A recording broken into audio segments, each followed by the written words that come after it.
Assalamualaikum warahmatullahi taala wabarakatuh. Yang saya hormati dan saya cintai Ketua Majelis Ulama Indonesia Bapak Kiai Haji Ma'ruf. Kemudian yang saya hormati para tokoh-tokoh, Pak Ustadz Bastian Nasir, Habib Rizik, Pak Zaitun Rasmin, dan juga lebih khusus kakak kita Ajim, dan bapak-bapak serta ibu-ibu sekalian para media ya.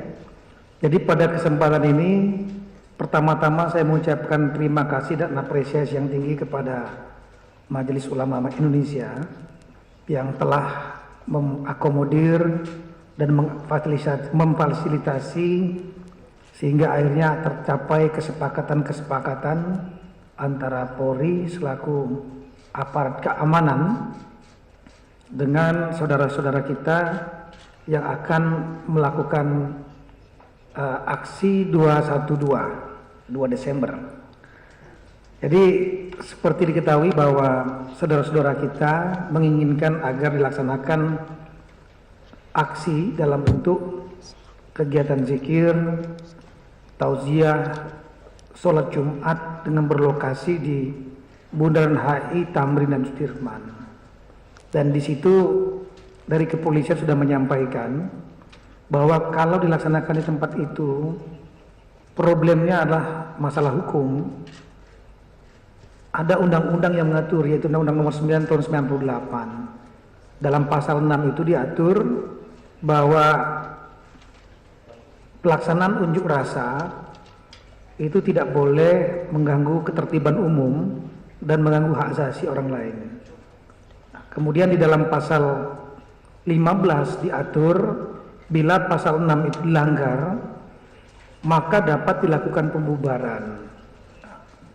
Polri berpandangan bahwa itulah jalan protokol utama, sehingga kalau dilaksanakan kegiatan-kegiatan itu akan mengganggu ketertiban umum sekaligus juga akan mengganggu hak asasi orang lain, pejalan pengguna jalan raya dan lain-lain. Dan lebih dari itu, Polri beranggapan akan menjadi presiden buruk karena berikutnya nanti akan ada unjuk rasa dengan modus yang sama dari kalangan-kalangan elemen-elemen tertentu dengan mengatasnamakan kegiatan keagamaan, mengambil jalan protokol yang mengganggu ketertiban umum. Bayangkan kalau nanti mungkin setiap hari Jumat kegiatan-kegiatan keagamaan dilaksanakan di situ, dan saya sudah menyampaikan bukan hanya di Jakarta tapi juga di daerah-daerah lain, kota-kota besar di seluruh Indonesia, di Bandung, di daerah-daerah yang padat, kemudian atas nama kegiatan keagamaan ditutup jalannya di sana. Itu akan mengganggu ketertiban umum. Bahkan saya pernah menyampaikan, saya pernah jadi Kapolda di Papua, jalan yang menghubungkan antara Jayapura dan Sentani cuma satu. Kalau jalan itu ditutup, dibuat kegiatan keagamaan KKR misalnya, atas nama kegiatan keagamaan 1000 orang saja itu sudah lumpuh di kota, sehingga akan mengganggu semua. Nah, ini kami sampaikan dengan segenap argumen-argumen hukum ini, dan alhamdulillah melalui beberapa kali dialog dengan teman-teman saudara-saudara yang bergabung dalam GNPF, akhirnya dicapai kesepakatan, yaitu ada beberapa alternatif, diantaranya di Istiqlal dan di lapangan khususnya Monas. Nah, di Istiqlal memang problemnya pengalaman tanggal 4 bulan 11 itu ada beberapa penyempitan, bottleneck, gerbang, turun tangga dan lain-lain yang justru dapat membuat berbahaya karena bisa ada yang terinjak-injak, sehingga akhirnya kita capai kesepakatan dilaksanakan di Monas. Kemudian kegiatannya dilaksanakan dari jam 8 sampai dengan jam 1. Nanti saya kira nanti akan lebih dijelaskan oleh GNPF dalam bentuk kegiatan suci, yaitu kegiatan keagamaan, zikir, tauziah, doa, dan diakhiri dengan sholat Jumat bersama. Kami sangat berterima kasih sekali dan mengapresiasi ini tidak melanggar hukum karena tidak mengganggu ketertiban publik. Penyampaian pendapat juga dapat dilaksanakan. Kemudian saya yakin dengan kehadiran saudara-saudara kita melaksanakan kegiatan keamanan di situs tersebut pasti akan didengar banyak pihak dan dilihat banyak pihak tentang apa yang ingin disampaikan. Kemudian kami dari kepolisian bersama-sama, saya sudah koordinasi dengan Bapak Panglima TNI tadi pagi, kemudian juga dengan Pemda, kepolisian juga sudah melaksanakan rapat internal dari tadi malam, tadi pagi, tentang teknisnya. Ini harus diatur karena tempat ini harus keselamatan warga yang akan datang itu menjadi utama, sehingga ini memang harus kita atur di mana parkirnya. Kemudian kami akan membantu untuk mengakomodir panggungnya untuk zikir, kemudian kiblatnya bersama-sama dengan majelis ulama, dan kemudian juga mengatur tempat wudhu, toilet, arus masuk dan keluar. Demikian juga speaker nanti kita akan siapkan, sehingga kami sangat berharap kegiatan ini akan dapat berlangsung dengan tertib, super damai, dan betul-betul justru kita akan mendekatkan diri, kita akan lebih dekat kepada Allah Subhanahu wa Ta'ala. Ya.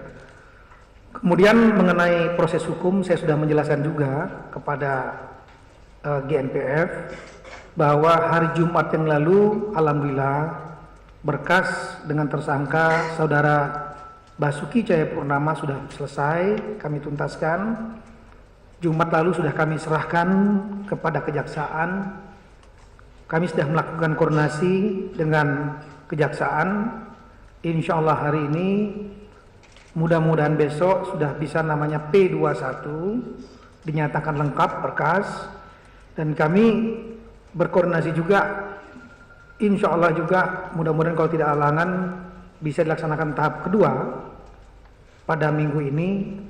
Mudah-mudahan sekali lagi tanpa mendahului Allah Subhanahu wa Ta'ala, sehingga tersangka saudara Basuki Cahayapurnama berikut barang buktinya akan kami serahkan kepada kejaksaan. Dengan demikian tugas penyidikan dari kepolisian selesai dilaksanakan, tinggal nanti kami akan mengawal masa persidangan nanti.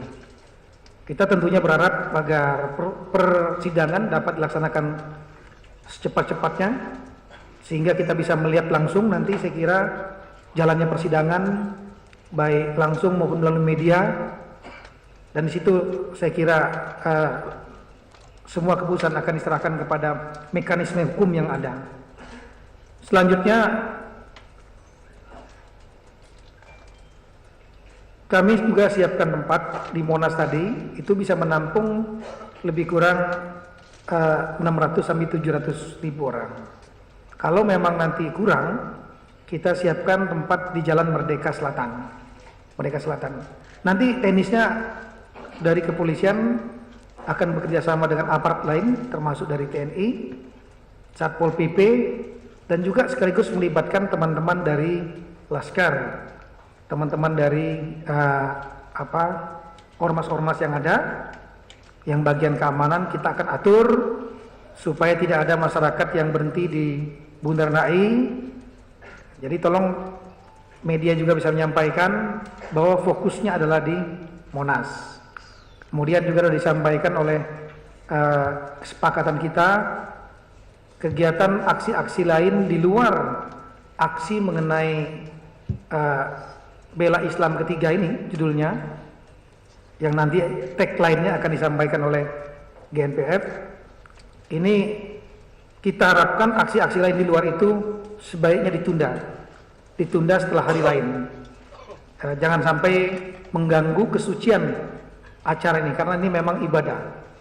Jadi termasuk ada rencana kegiatan aksi buruh misalnya. Jangan sampai nanti di sini sedang berzikir, di sebelahnya teriak-teriak. Nggak akan cocok itu, akan mengganggu kesucian, sekali lagi kesucian ibadah ini. Nah, kemudian kami sudah dijelaskan oleh panitia bahwa di luar arena kegiatan ini bukan menjadi tanggung jawab dari GNPF. Oleh karena itu kami akan tetap melakukan pengamanan di daerah-daerah lain. Saya minta kepada warga yang ada yang melaksanakan kegiatan ini, silakan laksanakan kegiatan keagamaan ini dengan tertib. Kita akan amankan semaksimal mungkin. Bahkan juga kita akan ikut dalam kegiatan itu, berzikir juga. Nah, kemudian di luar itu, tolong saya ingatkan kepada warga dan rekan-rekan saudara-saudara yang lain, jangan sampai ganggu kesucian acara ini dengan melakukan aksi-aksi kriminal, misalnya mengganggu warga yang lain, kemudian melakukan kegiatan-kegiatan lain. Karena kita memang kemarin juga disinyalir, ini yang pernah saya sampaikan mungkin dalam pernyataan saya sama sekali tidak pernah menyampaikan saudara-saudara yang tergabung dalam kegiatan 4 November kemarin akan melakukan aksi makar, tidak. Dan teman-teman GNPF sangat paham yang saya maksud. Jadi ada beberapa unsur-unsur yang berusaha memanfaatkan isu dan pengumpulan massa ini untuk tujuan mereka sendiri. Salah satunya lah diantaranya kelompok teror. Sampai hari ini dari tanggal 4 kita sudah menangkap 12 orang yang diantaranya sebagian-antaranya ikut dalam 4 November. Nah, itu mereka juga sudah siap dengan bom di Majalengka, sudah kita tangkap. Ya, sehingga insya Allah dengan upaya penegakan hukum ini di tanggal 2 Desember mudah-mudahan kita jaga semua, jangan sampai ada pihak ketiga yang bisa mengganggu kegiatan ini. Saya kira itu saja dari kami. Terima kasih sekali lagi kepada Majelis Ulama Indonesia, terima kasih kepada GNPF dan segenap ulama. Insya Allah mudah-mudahan kegiatan ini dapat berjalan lancar. Assalamualaikum warahmatullahi wabarakatuh. Selanjutnya kepada Ketua Dewan Pembina Gerakan Nasional Pengawal Fatwa Majelis Ulama Indonesia oleh Habib Muhammad Rizik Syihab.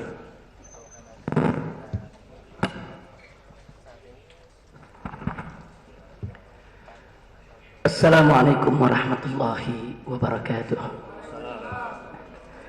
Bismillah walhamdulillah wassalatu wassalamu ala rasulillah wa ala alihi wa sahbihi wa mawalah.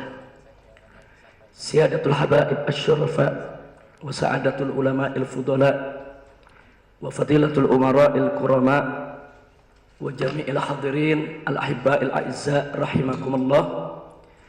Usikum jami'a wa nafsi bittaqwallah wa ta'ati rasulih fasallahu subhanahu wa ta'ala an yaj'alana jami'an minal muttaqin. Saya selaku Ketua Pembina Gerakan Nasional Pengawal Fatwa MUI atas nama segenap pengurus daripada GNPF menyampaikan apresiasi dan penghargaan yang tinggi kepada Majelis Ulama Indonesia yang dipimpin oleh orang tua kita Al-Muhtaram Al-Mukarram Kiai Haji Ma'ruf Amin hafizahullahu ta'ala wara'ah, yang selama ini telah menjadi jembatan antara kami dengan pemerintah sehingga terbuka pintu komunikasi. Karena pada awalnya memang kami GNPF MUI tetap bertahan akan menggelar aksi bela Islam 3 itu di Bundaran HI. Sementara pemerintah, dalam hal ini Kepolisian Republik Indonesia, itu memberikan alternatif lain, yaitu mereka mengusulkan agar kami tetap sholat Jumat di Istiqlal. Nah, kemudian masing-masing daripada kami sebagaimana kita ketahui selama ini bertahan dengan pendapatnya, dan akhirnya ini menjadi polemik, bahkan menjadi polemik nasional.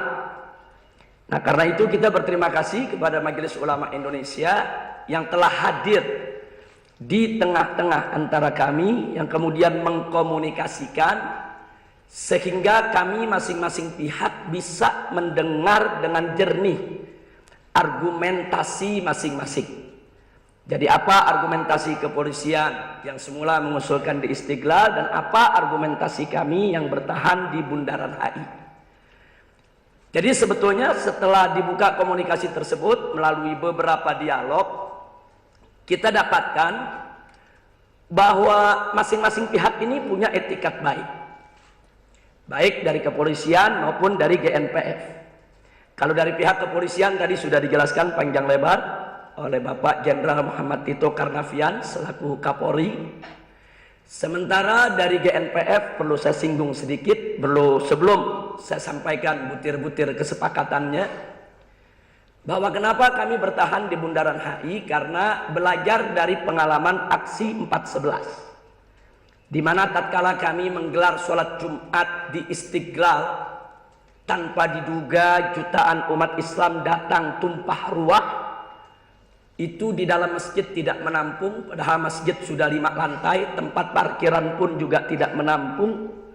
Dan yang paling berbahaya adalah manakala bubar sholat Jumat, di mana begitu umat keluar dari dalam masjid melalui pintu terjadi penyempitan, kemudian lewat tangga juga, dan begitu keluar di bawah ada pintu lagi terjadi penyempitan, bergabung dengan jutaan umat Islam yang ada di luar masjid. Nah, ini ada yang terhimpit, ada yang jatuh, ada yang terinjak, ada yang pingsan, dan ini sangat membahayakan daripada jiwa peserta aksi. Nah, itulah sebabnya di awal pertama kami sampaikan kepada pihak kepolisian, kami menolak kalau kami harus mengulangi kondisi yang serupa. Karena yang kami pikirkan dari GNPF adalah bahwa keselamatan jiwa peserta aksi itu harus diutamakan, tidak boleh diabaikan. Nah, dari sanalah kami pilih Bundaran HI sepanjang Sudirman Tamrin, karena kami melihat ini merupakan ruang terbuka. Jadi alasan kami ketika itu ini merupakan ruang terbuka, sehingga umat bisa masuk dari mana saja, banyak ruas jalan yang menghubungkannya. Nah, sehingga menurut kami ketika itu bahwa ini lebih aman bagi keselamatan jiwa para peserta aksi. Ditambah lagi mobilisasi kendaraan ambulan, logistik, juga aparat keamanan itu lebih mudah manakala ada hal-hal yang terjadi kepada peserta aksi yang membutuhkan bantuan, baik bantuan kesehatan maupun logistik. Tapi di Istiqlal tanggal 4.11 yang kemarin ambulan tidak bisa masuk, mobil logistik tidak bisa masuk. Saya sendiri dari dalam masjid menuju mobil komando 2 jam baru sampai. Itu pun harus berjuang mati-matian lewat desakan dan himpitan. Nah, ini kami jelaskan kepada pihak kepolisian, sehingga pihak kepolisian bisa memahami apa sebetulnya argumentasi kami. Jadi di sini bukan kami keras kepala atau ngotot dengan kemauan kami, tapi ada pertimbangan keamanan. Nah, selanjutnya kepolisian menawarkan kepada kami lapangan Monas. Nah, di sini kami diskusi, kami pelajari semua segi. Apakah lapangan Monas ini satu mampu menampung daripada jutaan umat Islam yang akan ikut? Yang kedua, apakah pintu-pintu Monas ini pada nantinya tidak akan terjadi penyempitan pada saat umat itu bubar meninggalkan Monas? Nah, intinya kami tidak mau sampai nanti terjadi hal serupa seperti di Istiqlal. Nah, akhirnya kami sepakat, kalau memang di Monas tentu ada syarat-syarat yang harus dipenuhi secara teknis. Yaitu pertama, seluruh pintu Monas itu harus dibuka. Yang kedua, harus dibuat pintu-pintu darurat sementara untuk evakuasi atau untuk mobilisasi daripada kendaraan ambulan, logistik dan lain sebagainya. Dan itu disepakati. Nah, ini artinya sebagai solusi jalan keluar. Nah, kemudian ditambah lagi kita harus membentuk posko-posko, posko-posko medis, posko-posko logistik, bahkan sampai tempat-tempat pengambilan wudhu dan toilet-toilet yang dibutuhkan oleh peserta aksi. Nah, setelah melalui dialog, komunikasi, diskusi yang begitu panjang, nah akhirnya kami mendapatkan kesepakatan-kesepakatan yang cukup bagus. Ini menjadi win-win solution. Jadi ini baik untuk pengamanan, sebetulnya kami juga ingin aman, tidak ada yang tidak ingin aman, dan baik juga untuk keselamatan jiwa peserta aksi.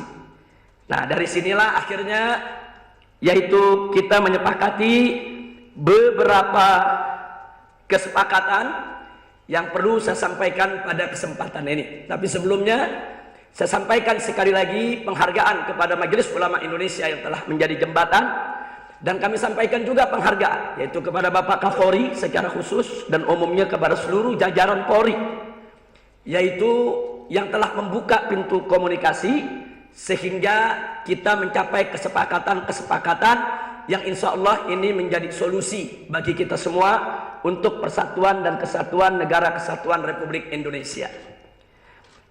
Yaitu yang pertama, GNPF, MUI dan Polri sepakat bahwa aksi bela Islam 3 tetap akan digelar pada hari Jumat tanggal 2 Desember 2016 dalam bentuk aksi unjuk rasa yang super damai.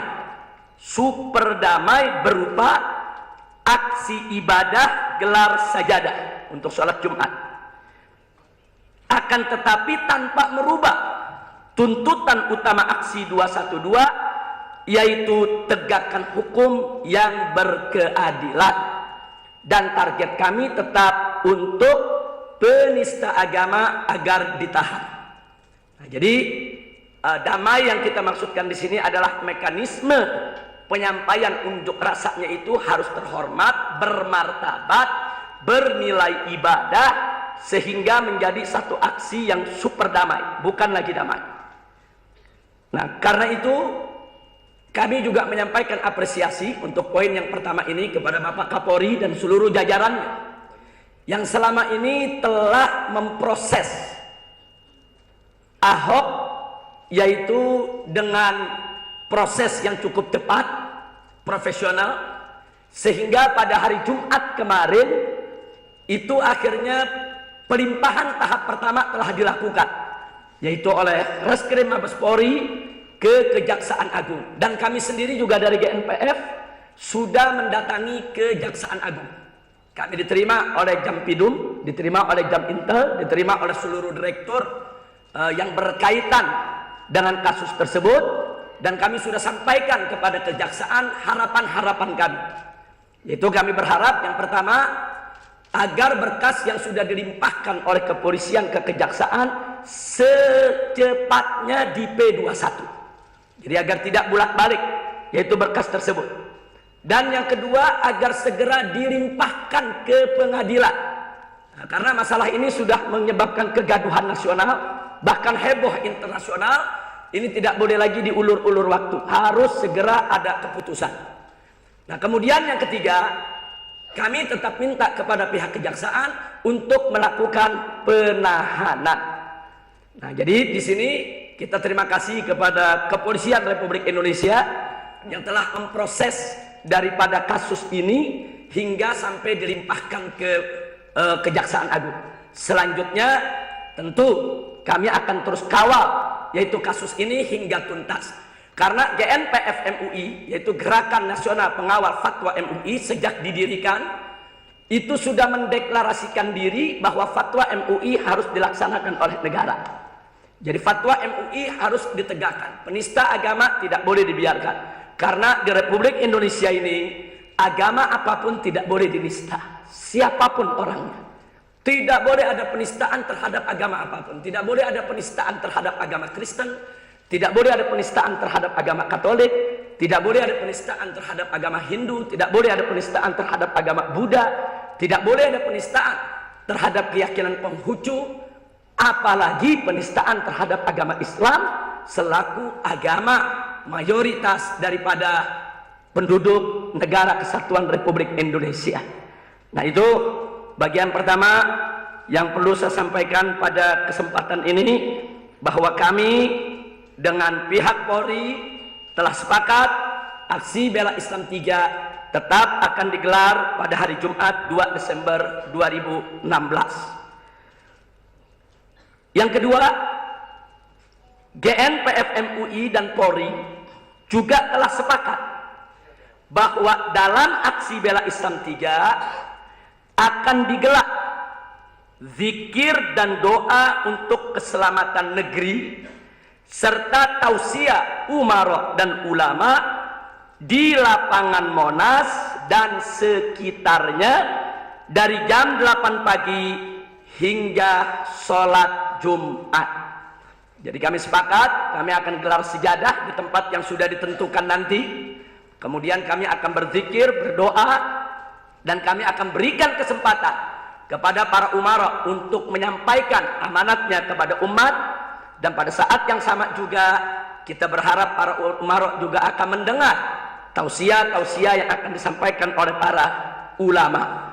Dan insya Allah salat Jumat tersebut yang akan bertindak sebagai khatib adalah guru kita semua, panutan kita, teladan kita, pimpinan kita, yaitu Ketua Umum Majelis Ulama Indonesia Kiai Haji Ma'ruf Amin hafizahullah taala wa ra'ah. Nah kemudian berkenaan dengan kesepakatan kedua ini, kami mengajak seluruh jajaran TNI dan Polri agar ikut bersama aksi bela Islam 3 ini untuk berzikir, berdoa, bersolawat, sholat Jumat bersama, dan mendengarkan tausiah dari para umara maupun ulama kita. Jadi kami berharap nanti bahwa jajaran TNI dan Polri bukan hanya sekedar menjaga keamanan, tapi ikut serta, yaitu di dalam aksi bela Islam tersebut dalam bentuk berzikir dan berdoa bersama. Tadi sudah disampaikan oleh Bapak Kapolri, yang juga beliau yaitu insya Allah akan mengerahkan daripada yaitu kepolisian, di samping ada yang menjaga keamanan, ada yang bertugas untuk memonitor, juga akan ada yang ikut bergabung, berbaur bersama umat Islam dalam acara tersebut.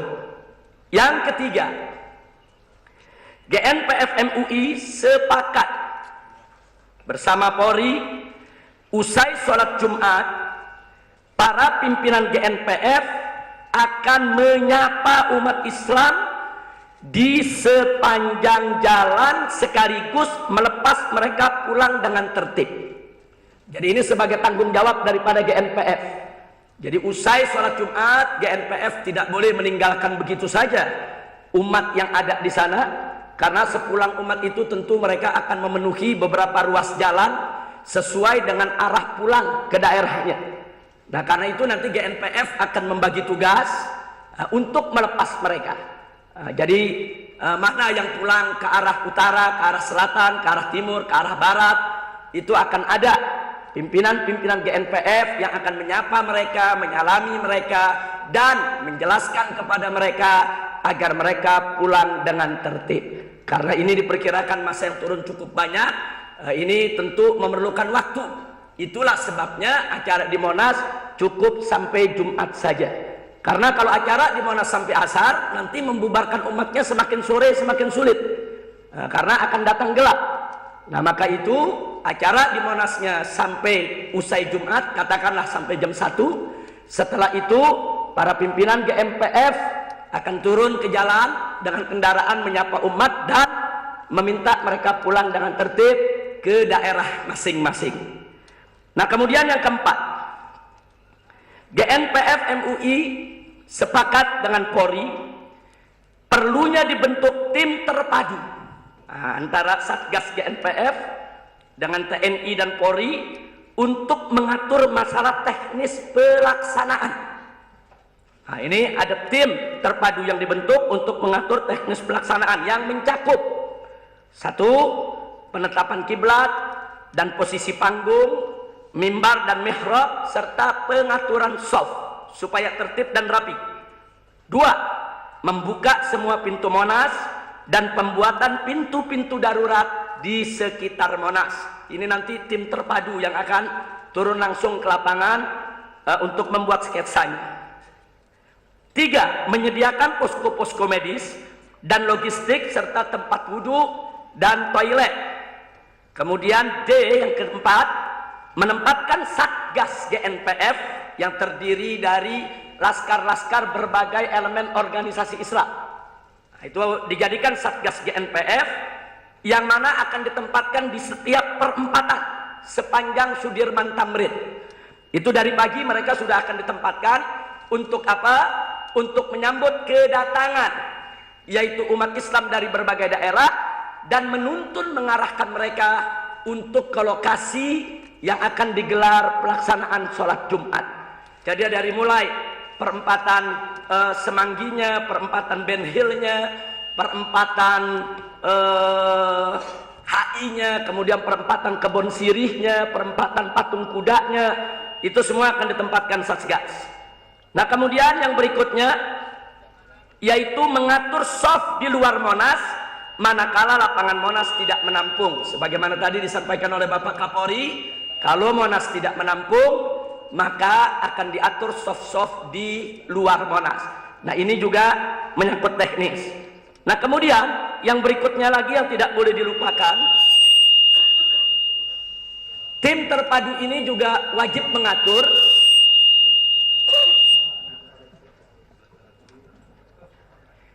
Tim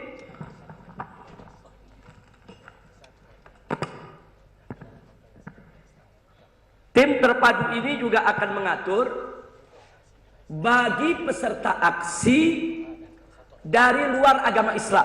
Nah ini Pak Kapolri, kita ingatkan bersama, karena dari luar agama Islam kalau lihat dari 411 banyak juga yang ikut. Karena memang aksi bela Islam ini lintas madhab, lintas aliran, lintas budaya, bahkan lintas agama. Nah karena besok ini merupakan aksi ibadah, tentu mereka perlu punya tempat tersendiri yang mereka bisa aman dan nyaman tanpa terganggu rasa keagamaan mereka. Nah karena kami semua punya tujuan yang sama, yaitu tegakkan hukum, tegakkan keadilan, tidak boleh ada agama apapun yang dinista. Nah justru tema inilah yang membuat mereka-mereka yang ada di luar Islam pun ikut mendukung gerakan ini. Nah ini juga merupakan kewajiban dari tim terpadu yang secara teknis nanti akan ada rapat sendiri yang tentu tidak bisa kita sampaikan pada kesempatan ini. Yang terakhir, yang kelima, nah ini kesepakatan. Tadi sudah 1, 2, 3, 4 sudah kita sebutkan. Sekarang yang terakhir, jika ada, jadi kami sepakat GNPF dengan Polri bahwasanya jika ada gerakan pada tanggal 2 Desember 2016 di luar kesepakatan yang sudah kami buat ini, maka kami nyatakan itu bukan bagian daripada aksi bela Islam 3, dan kami GNPF MUI tidak bertanggung jawab, serta Kepolisian Republik Indonesia itu merupakan hak dan kewajibannya untuk mengambil langkah-langkah mengantisipasi dan mengatasinya. Jadi yang kelima, saya ulangi sekali lagi, jika ada gerakan pada tanggal 2 Desember 2012 di luar kesepakatan ini, maka itu bukan bagian dari aksi bela Islam 3. Nah, saya pikir ini penting untuk saya sampaikan. Jangan sampai nanti sebagaimana Pak Kapolri tadi sampaikan, kami sedang zikir dengan khidmat, doa dengan tenang di Monas, tahu-tahu ada di beberapa titik lain di luar daripada lokasi kami terjadi sesuatu yang tidak diharapkan. Maka kami nyatakan sekali lagi, itu bukan merupakan bagian daripada aksi bela Islam 3 dan GNPF tidak bertanggung jawab. Nah ini yang perlu kami sampaikan dalam konferensi pers bersama ini. Mungkin sebelum kita akhiri, ada bagian yang perlu saya sampaikan, nanti mungkin Pak Kapolri bisa lebih merincikannya, bahwa kami juga sepakat tidak ada lagi himbauan-himbauan dari polda-polda di seluruh daerah di seluruh Indonesia yang menghalang-halangi umat Islam untuk ikut hadir dalam aksi bela Islam ketiga. Nah, termasuk tidak boleh juga ada himbauan ke perusahaan-perusahaan transportasi, nah, untuk tidak melayani, yaitu para peserta aksi yang ingin ikut aksi bela Islam. Karena saat ini di beberapa daerah sampai nekat mau jalan kaki ke Jakarta. Nah, seperti aksi di Ciamis, 10.000 orang sudah siap untuk jalan kaki ke Jakarta kalau tidak ada perusahaan transportasi yang mau melayani mereka. Dan alhamdulillah apa yang kami sampaikan ini sudah jadi kesepakatan dengan Bapak Kapolri. Itu Bapak Kapolri sudah sepakat dengan kita, himbauan-himbauan itu harus ditiadakan. Saya pikir nanti rinciannya beliau yang lebih paham, karena ini merupakan otoritas kewenangan beliau. Dari saya mewakili GNPF, sekian yang bisa saya sampaikan. Sekali lagi saya sampaikan apresiasi dan penghargaan kepada Majelis Ulama Indonesia sebagai orang tua kami yang telah menjadi jembatan sehingga komunikasi ini terbuka, dan terima kasih kepada Bapak Kapolri dan seluruh jajarannya yang juga telah membuka komunikasi dialog sehingga terjadi kesepemahaman di antara kami. Nah, satu hal yang perlu saya ingatkan, bahwa aksi damai ini tetap membangkitkan semangat kami untuk menegakkan keadilan dan untuk menegakkan hukum, dan untuk kita bersama-sama yaitu menolak segala bentuk penistaan terhadap agama apapun. Nah, itu saja yang bisa saya sampaikan. Terima kasih. Dan selanjutnya saya ingatkan bahwa proses hukum Ahok akan tetap kita kawal sampai tuntas. Proses hukum Ahok akan tetap kita kawal sampai tuntas. Nah, akhirnya sebagai penutup,